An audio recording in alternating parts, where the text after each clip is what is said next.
আজকের দিনটা আমার জীবনের খুবই স্পেশাল, কারণ আজ আমার জন্মদিন। তাই আর আজকের দিনটা শুরু করলাম একটু অন্যরকম ভাবে। সকালেতে বাইক নিয়ে বেরিয়ে পড়লাম কেক আনতে। আজকের দিনটা যেন আলাদাই কিছু হতে চলেছে। দেখতে দেখতে পৌঁছে গেলাম মিয়ামুড়ে দোকানে। ভেতরে ঢুকেই চোখ চকমক করে উঠলো। এখানে এত রকম কেক, কোনটা নেবো বুঝতে পারছিলাম না। অনেকক্ষণ ধরে ভাবার পর অবশেষে একটা সুন্দর কেক পছন্দ করলাম। কেকটা হাতে নিয়ে বাইকে চেপে আবার রওনা দিলাম বাড়ির দিকে। বাড়ি ফিরতে ফিরতে সন্ধ্যা হয়ে গেছিল। বাড়িতে এসে কেকটা রেখে পাড়ায় এসে দেখি আজকে আবার সরস্বতী ঠাকুরের বিসর্জন। চারিদিকে বক্স, লাইট, গান, আলো আর মানুষের ভিড়।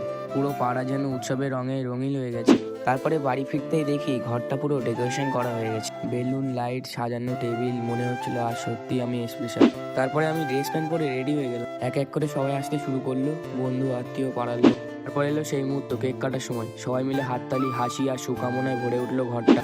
এক এক করে সবাই আমাকে আশীর্বাদ করলো। এই মুহূর্তটা আমার জীবনে চিরদিনের জন্য মনে থাকবে। যাওয়ার আগে লাইক, কমেন্ট, ফলো করতে ভুলবেন না। দেখা হচ্ছে নেক্সট ব্লগে। বাই।